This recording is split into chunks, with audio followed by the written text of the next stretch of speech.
بسم الله الرحمن الرحيم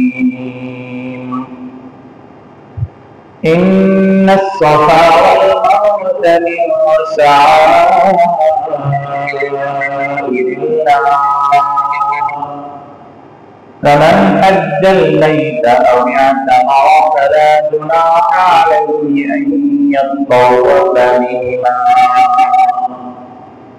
ومن تطوع خيرا فإن الله شاكر عليم صدق الله العلي العظيم وصدق رسوله النبي الأمي الكريم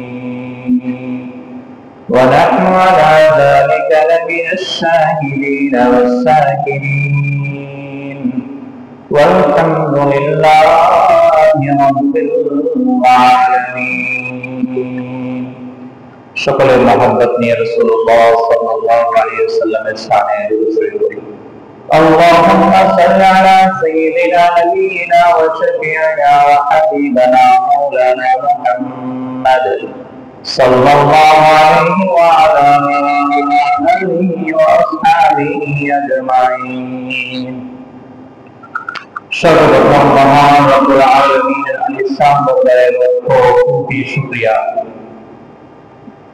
যে মহান রব্বুল আলামিন আমাদের হায়াতের মধ্যে দীর্ঘায়িত করে আজকে পবিত্র রমজান পর্যন্ত দুনিয়ার সকল প্রকার আপদ মুসিবত থেকে মুক্ত করে দুনিয়ার সমস্ত ভয় ঝামেলা সুফা থেকে আল্লাহ তাআলা আমাদেরকে ফারেক করে দয়া করে মায়া করে মেহেরবান করে আল্লাহর ঘর মসজিদে আগে আগে আসা এবং বসার তৌফিক দান করেছেন সেই মহান রব্বুল আলামিনের আলিশান দরবারে অন্তরের গভীর থেকে মহাব্বত নিয়ে পবিত্র জবানে উচ্চ কণ্ঠে উচ্চ স্বরে কালিমাতুশ শুকর আদায় করি আলহামদুলিল্লাহ। এটা হজের মাস চলতেছে, বহু হাজী সাহেবরা ইতিমধ্যেই হজের উদ্দেশ্যে বাংলাদেশ ছেড়ে কিংবা বিভিন্ন দেশ ছেড়ে মক্কায়ে মুকাররমার ভিতরে অবস্থান করতেছে। আর বহু হাজী সাহেব হজ যাত্রার উদ্দেশ্যে তৈয়ারি নিয়ে বসে আছেন। যখনই সিরিয়াল আসবে, বিমানের টিকিট দেওয়া হবে, তখন তারাও রওনা হবে।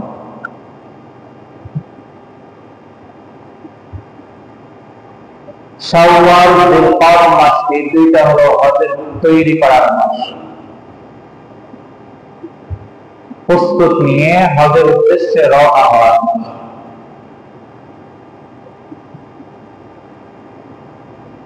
এই মাসে উমরা করা সুন্নাহ।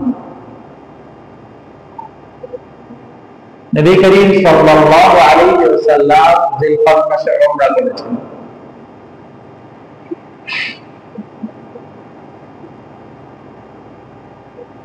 তাই হাজী সাহেবরা আগে আগে যারা যায় তারা আগে একটা উমরাও করে নেয়।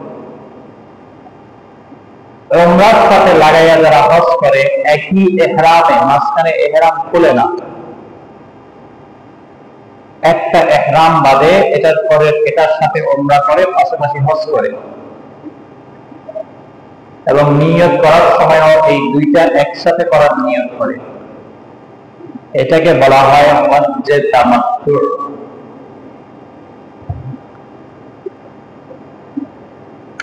এটা একটু কঠিন, এটাকে বলা হয় হজ্জে কেরাম। এটা একটু কঠিন, এজন্য কঠিন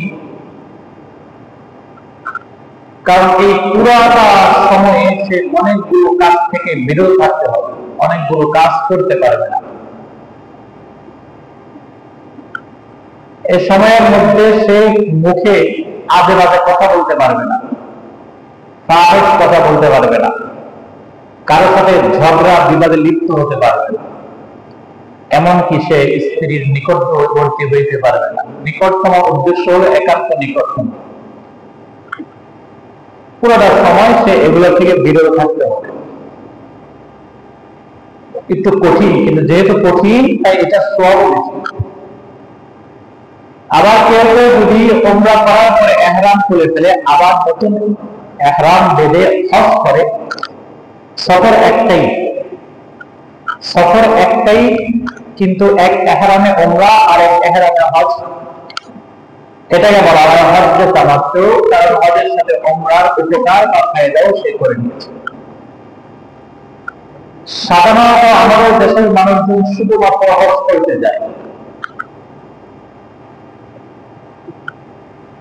কোন উমরা মিশ্রণ না করে, উমরা যুক্ত না করে, শুধুমাত্র হজ যারা করে এটাকে বলা হয় হজ্জে ইফরাদ।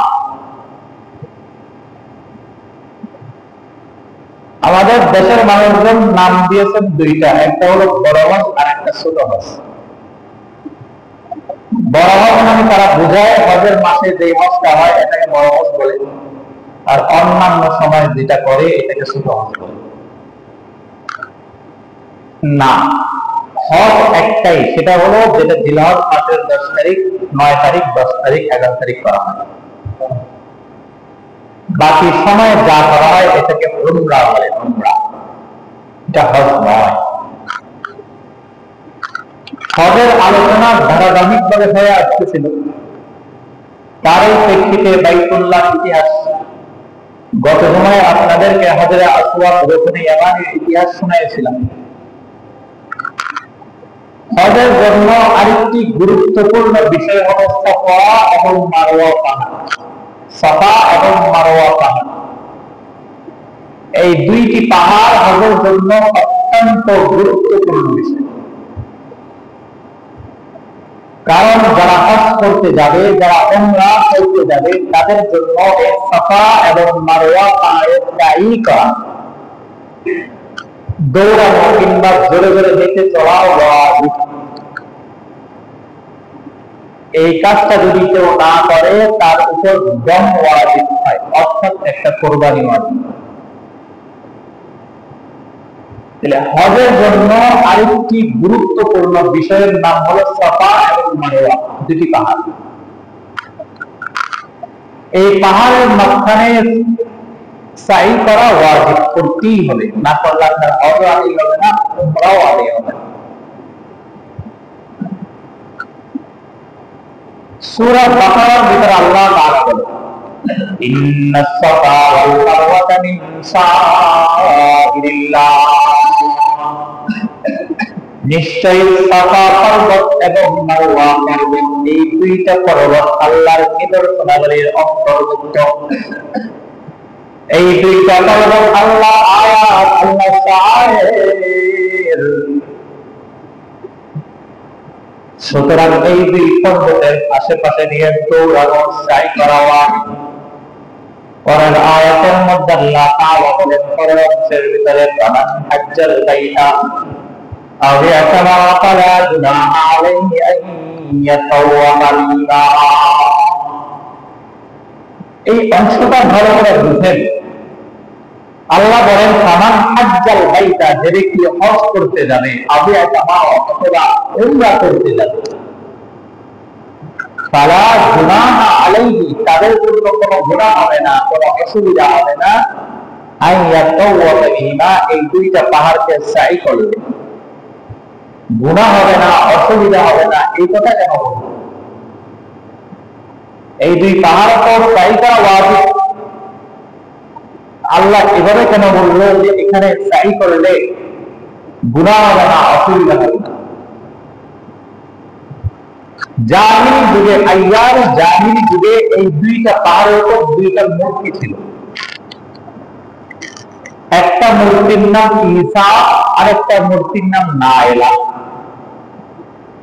সৌর বলেন ঈসা পুরুষ মূর্তি, নাইলা মহিলা মূর্তি। ঘটনা এভাবে বর্ণনা করা আছে, এই ঈসা এবং নাইলা আল্লাহ চরম পর্যায়ে নাফরমানি করতে করতে একটা সময় জেনায় লিপ্ত হয়। বেবিচারে লিপ্ত হয় পাহাড়ের উপরে। আল্লাহ তাআলা গজব নাযিল হয়, গজব নাযিল হওয়ার কারণে তারা সেখানে মূর্তিতে রূপান্তর হয়ে গেছে। জাহেল মানুষ, মূর্খ মানুষ চিন্তা করবে এত মূর্তি আল্লাহ পক্ষ থেকে এসেছেন, এগুলা নিয়ে পূজা শুরু করে দিন। বোঝার চেষ্টা করলো না যে এগুলা আল্লাহ গজবের দ্বারা হচ্ছে। গজবের অনুসরণ করা যায় না, রহমতের অনুসরণ করা যায়। গজব থেকে বাঁচতে হয়, পালাইতে হয়। রাসূলুল্লাহ সাল্লাল্লাহু আলাইহি ওয়াসাল্লাম তাবুক যুদ্ধে যাওয়ার সময় সাহাবায়ে কেরামকে বলতেছেন, সামনে একটা উপত্যকা আসবে, সামনে একটা জনপদ আসবে, গ্রাম আসবে, ওই গ্রামের সামনে দিয়ে যাওয়ার সময় দৌড়ে তাড়াতাড়ি পালাইয়া যাবে। সাহাবায়ে কেরাম বললেন, ইয়া রাসূলুল্লাহ, দৌড়ে যাব না। বলতেছে, ওই জনপদটা লূত আলাইহিস সালামের জনপদ, যেখানে আল্লাহর গজব নাযিল হয়েছে। আল্লাহর গজবের স্থানে থাকা যায় না, তাড়াতাড়ি যাইতে হয়, না জানি ওই গজব তোমার আমার ঘুরে ফেলতে পারে। এটাই হলো অসম্পূর্ণ ইলাহি সুন্নাতের কথা, যে গজবের জায়গায় না যাওয়া। কখনো যদি যাওয়া লাগে দেখে শিক্ষা গ্রহণ করা, যে এই জাতির উপর গজব নাযিল হয়েছে এই অপরাধের কারণে, আমি আপনি যদি এই অপরাধ করি তাহলে আমার উপরে এই গজব নাযিল হবে। ওই দুইটা মূর্তিতে পাহাড়ের উপর দেখা জাহির যুগে জাতকরা দুই পাহাড়ে পূজা করত। এক পাহাড়ে ইসাকে রেখা সেই পাহাড়ে পূজা করত, আরেক পাহাড়ে নায়লাকে রেখা সেই পাহাড়ে পূজা করত। দুই পাহাড়ে জাহির যুগের ভিতরে মূর্তি পূজা করা হয়। ইসলাম যখন আবির্ভাব হয়েছে, মানুষ তাওহীদকে ধারণ করেছেন, মুসলমান হয়েছেন, তখন পাহাড় থেকে মূর্তি নামায় দিয়েছে। আল্লাহ তাআলা হজের হুকুম দিয়ে দিয়েছেন এবং হজের ভিতরে সাফা এবং মারওয়া এই দুইটা পাহাড়কে ত্যাগ করার কথা বলেছেন। এখন সাহাবীদের মনে খুশখুশ, কারণ তারা তো মুসলমান হওয়ার আগে এই দুই পাহাড়ে দুইটা মূর্তি রেখে পূজা করত। এখনো যদি আবার এই পাহাড়ে দৌড়ানো লাগে, দিলটা মানতেছে না। আল্লাহ বলেন, ও আমার সাহাবীরা, ও আমার নবীর সাহাবীরা, তোমাদের চিন্তা করার কারণ নাই, কারণ পাহাড় পবিত্র। পাহাড় তো মূর্তির কারণে হয় নাই, পাহাড় হয়েছে ইব্রাহিম আলাইহিস সালামের সন্তান ইসমাঈল আলাইহিস সালাম এবং তার পবিত্র বিবি হাজেরা আলাইহিস সালামের কারণে, মূর্তির কারণে পাহাড় হয় নাই। পাহাড় পবিত্র, সুতরাং তোমরা তাওয়াফ করে মনের ভিতরে কোনো সমস্যা রাখিও। সাফা এবং মারওয়া পাহাড়ের তাই করা কিভাবে শুরু হয়েছে? হযরত ইব্রাহিম আলাইহিস সালাম আল্লাহ তাআলার নির্দেশে তার স্ত্রী হাজেরা আলাইহিস সালাম এবং ইসমাঈল আলাইহিস সালামকে একটা মরুভূমিময় এলাকায় রেখে আসেন। বর্তমান যে কাবা, আমরা যে মক্কা শরীফ দেখি, সেখানে আরো কিছুই ছিল না, ময়দান ছিল, ময়দান ছিল, কোন গাছ গাছালি পানি কিছুই ছিল না, শুধুমাত্র পাহাড় আর ময়দান। আল্লাহ বলেছেন, ও ইব্রাহিম সন্তান এবং বিবিকে সেখানেই রেখে আসো। নবীরা আল্লাহর কথার উপরে কোনো কথা বলে না, কোনো প্রশ্ন করে না। নবী আল্লাহর হুকুমে হাজেরা আলাইহিস সালাম এবং ইসমাঈল আলাইহিস সালামকে সেখানে রেখে আসলেন। আসার সময় হাজেরা আলাইহিস সালাম তাকে দেখলেন মরু ময়দান, কোথাও পানি খাদ্য কিছুই দেখা যায় না। আর এদিকে তার প্রিয় স্বামী ইব্রাহিম চলে যাইতেছেন। হাজেরা থেকে জিজ্ঞাসা করলেন, ও আমার স্বামী, আপনি যে আমাকে এখানে রেখে যাচ্ছেন, আমাদেরকে নারাজ হয়ে রেখে যাচ্ছেন, নাকি আল্লাহর হুকুমে আপনি আমাদেরকে এখানে রেখে যাচ্ছেন? ইব্রাহিম আলাইহিস সালাম মুখে কোনো কথা বললেন না, আঙ্গুল দিয়ে ইশারা দিয়ে দেখাইলেন, আল্লাহ তাআলার হুকুমে তোমাদেরকে আমি এখানে রেখে যাচ্ছি।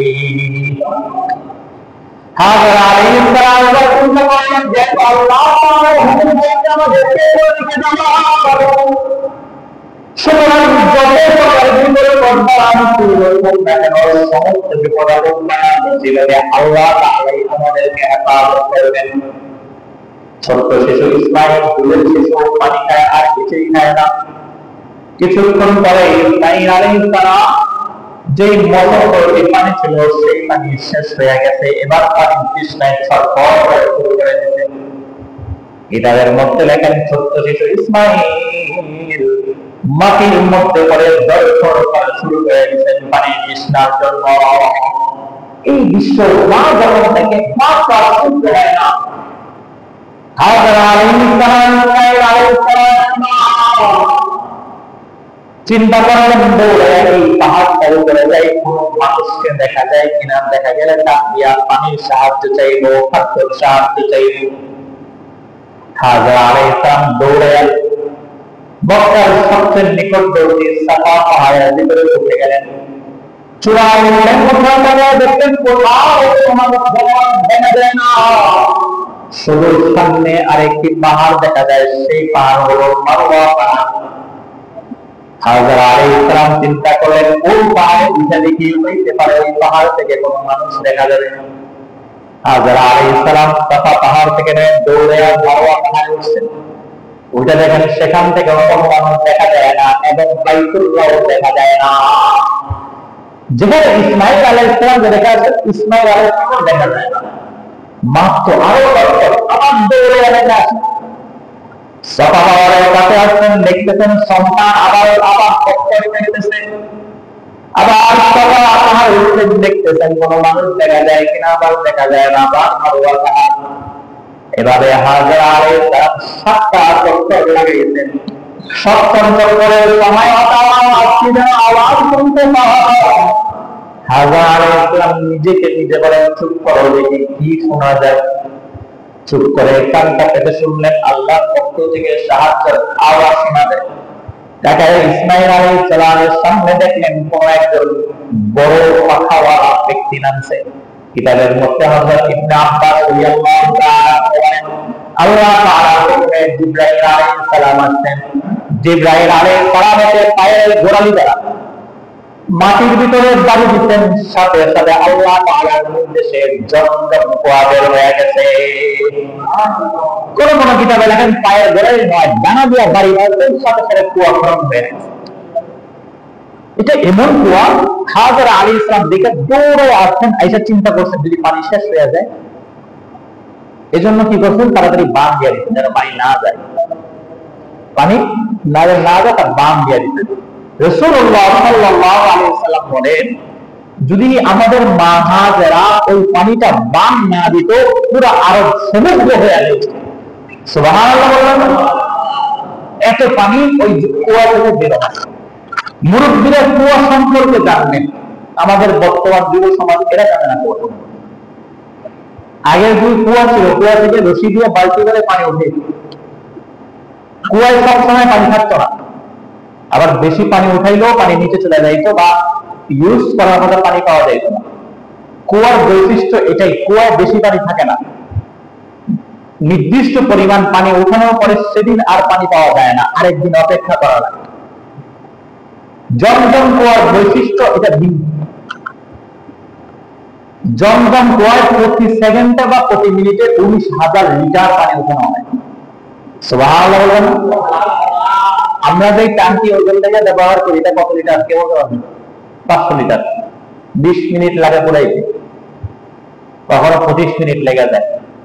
কারেন্টের স্পেশাল পাওয়ার দেওয়া মোটর এর কোনো 20 মিনিট 25 মিনিট লেগে যায়, মাত্র কত লিটার? 500 লিটার করে। আর জমজম কুয়া থেকে প্রতি মিনিট বা প্রতি সেকেন্ডে 19,000 লিটার পানি আল্লাহ তাআলা বরকত দেন। একদিনে কয়েক লক্ষ পানি আল্লাহ তাআলা বের হয়, তারপর আজ পর্যন্ত কোনোদিন পানির সমস্যা বসে যেতে পারবেন কথা বলেন না কেন? কারণ এটা আল্লাহ তাআলার পক্ষ থেকে পুরো উম্মতে মুহাম্মাদের জন্য রহমত স্বরূপ আল্লাহ তাআলা। জমজমের পানির অনেক বৈশিষ্ট্য, একটা বৈশিষ্ট্য হলো জমজমের পানি যে যেই নিয়তে পান করবে আল্লাহ তার প্রত্যেকের নিয়ত পূরণ করে দিবে। নিয়ম হইল দাঁড়াইয়া কেবলামুখী হয়ে আল্লাহর কাছে নিয়ত করা যে আল্লাহ অসুস্থ সেবা দান করো, আল্লাহ আমার সমস্যা পূরণ করো, আল্লাহ আমি ঝামেলায় আছি ঝামেলা মুক্তি দান করো।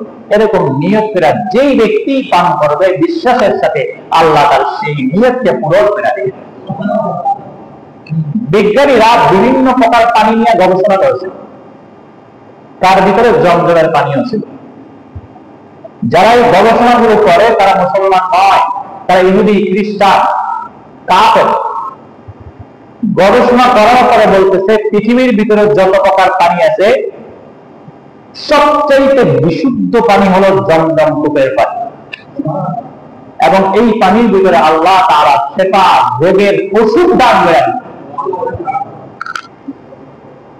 তাহলে সাফা মারওয়ার সাই হযরত হাজরা আলাইহিস সালাম করলেন আল্লাহর কাছে। এই যে দৌড়টা এত পছন্দনীয় হয়েছে, আল্লাহ তাআলা আনেওয়ালা সমস্ত উম্মতের হাজী সাহেবদের জন্য এই দৌড়াটারে ওয়াজিব করে দিয়েছেন। এজন্য সমস্ত হাজী সাহেবরা এই পাহাড়ে যায় দৌড়ায়। বর্তমানে আপনারা এত উঁচা পাহাড়ে উঠা লাগবে না। যারা মুরব্বী আছে ভয় দেয়া যায়, হুজুর এমনি হজ করি না, আপনি আবার পাহাড়ে উঠতে পারবেন খাত, এই জমানায় হজ করুন না। পাহাড়ে ওঠা লাগবে না, ভয় পাওয়ার কারণ নেই। এখন আর পাহাড়ে ওঠা লাগে না, সমতল রাস্তা। আধুনিক বিশ্ব, আধুনিক আরবরা নিজেদের উন্নতি করতে করতে পাহাড় গুলা কেটে ফেলছেন। তবে একেবারে কেটে ফেলছেন এরকম না, কিছু কিছু খন্ড, পাহাড়ের খন্ড রেখে দিচ্ছেন একটা জাদুঘরের মতো সাজাইয়া। ওই পর্যন্ত স্থায়ী করা হয়, রাস্তা বানায় দেওয়া হয়েছে, দুইতলা রাস্তা, নিচতলা উপরতলা, দুইতলা রাস্তা বানানো হয়েছে। সাফা মারওয়া পাহাড় থেকে মারওয়া, মারওয়া থেকে সাফা হাঁটাহাঁটি করবে, জায়গা আছে। ওরা কিছু নিয়ম বানায় দিচ্ছেন, কথাগুলো শুনেন, বুঝেন। হজ করেন নাই, যাবেন তো তখন যেন অনেক কিছু সহজেই বুঝে আসে, অথবা হজ করার নিয়তে শুনেন, আল্লাহ তাআলা হজ করার তৌফিক দিয়ে দিবেন ইনশাআল্লাহ।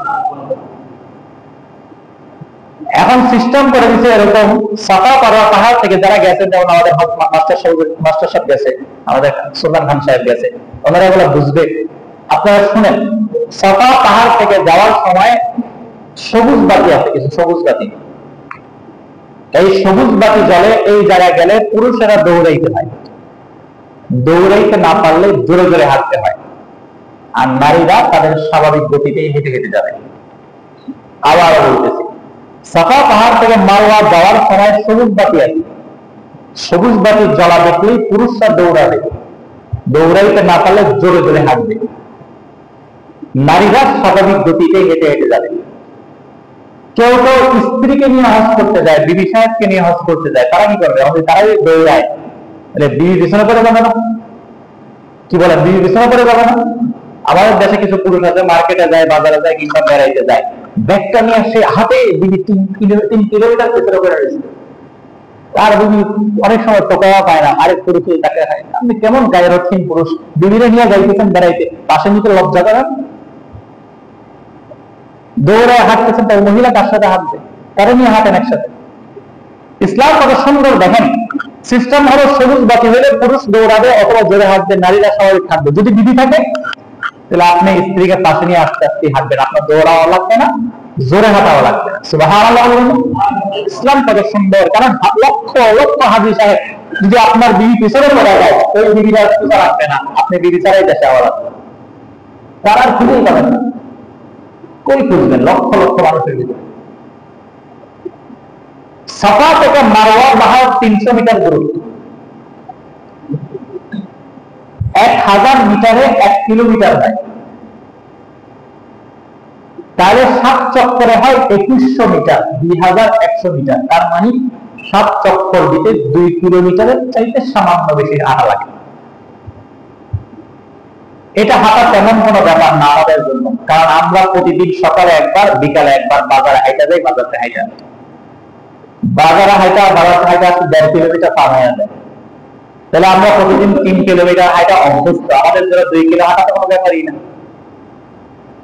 কেউ কেউ আরো বেশি, আমাদের মুরব্বীদের কথা বলছি, যুবকরা তো হাঁটা করা যায় না, ওরা তো হাঁটে না।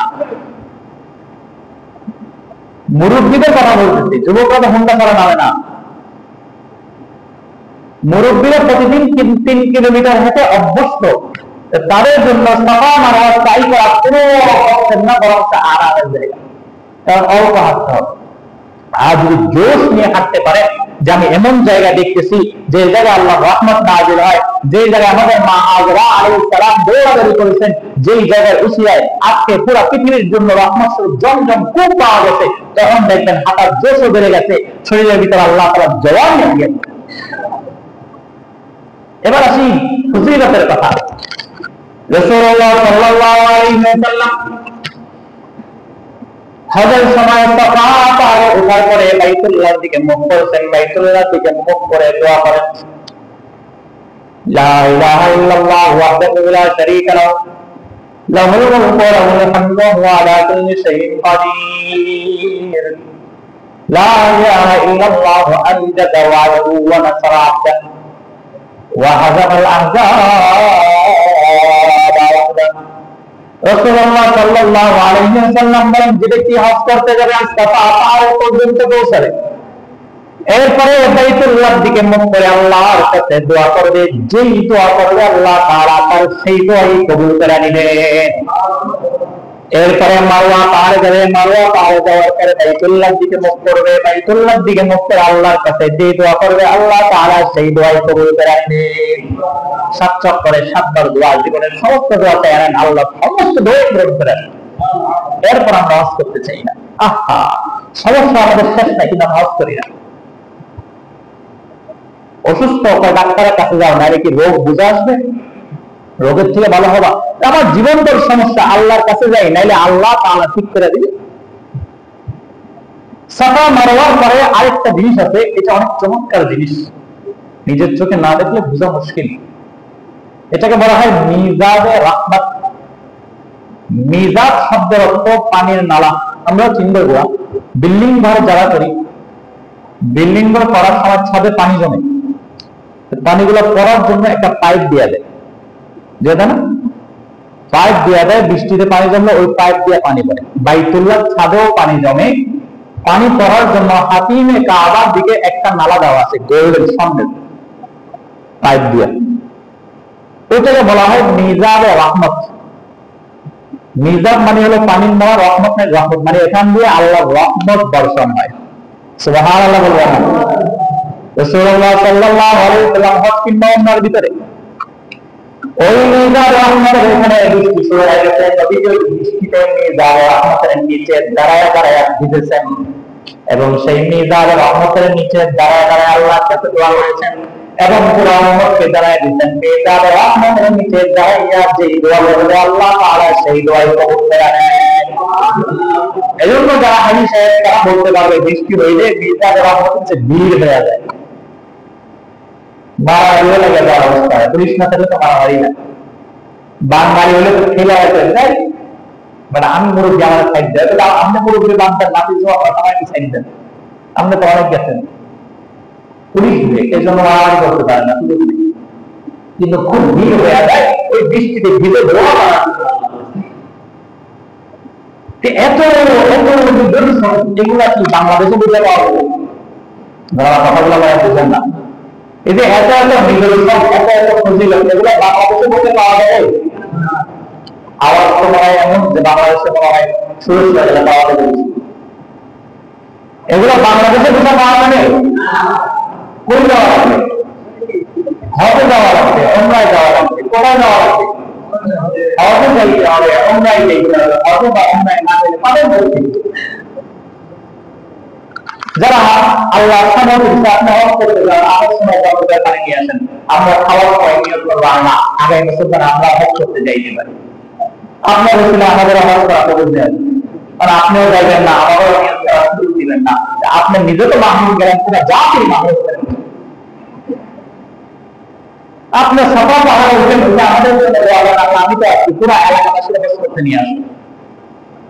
মারওয়া পাহাড়ে উঠেন, দোয়া করেন আল্লাহ আমি তো আছি, পুরো এলাকাবাসীরা হজ করতে নিয়ে আসবো। মিজাব রহমতের নিচে দাঁড়ায় দোয়া করেন আল্লাহ আমি তো আছি, আমার পুরো এলাকাবাসী নিয়ে আসো। তাহলে আপনি এই বছর গেলেন, আগামী বছর খবর দেওয়ার পর বন্ধ হয়ে যাবে। প্রিয় উপস্থিতি, হজ বড় আনন্দের জিনিস। আর যে আল্লাহ আপনারা বানাইছেন, যে আল্লাহ আপনার ধন সম্পদ দিতেন, সেই আল্লাহ একবার আপনার দেখে বলবেন, বারবার না, একবার জীবনে একবার হজ করা। কয়বার? একবার চিন্তা করেন, আপনি কুড়ি কোটি রমজানের রোজা তো প্রতি বছর করতে বলে, তাই না? নামাজ তো প্রতিদিন করতে বলা হয়, যাকাত প্রতি বছর দিতে বলা হয়, হজ শুধু বলা হয় তো জীবনে একবার। এরপর আপনি করবেন না, তাহলে আপনার এই ধন সব কিছু আল্লাহ বলে করবেন। এজন্য খরচ করবো যাদেরকে আল্লাহ সমর্থ দিচ্ছেন, যাকে সমর্থ দিচ্ছেন, হজ করার জন্য বর্তমানে সম্ভব সরকার বদল হওয়ার পরে হজের কিছু দাম কমছে, 7.5 লাখ টাকা সম্ভব, এটা থাকবে না, আবার বেড়ে যাবে। মুদ্রাস্ফীতি হার বাড়ে কমে, কারণ কমার সম্ভাবনা কম, বাড়ার সম্ভাবনা বেশি, কারণ মুদ্রাস্ফীতি ঘটবে।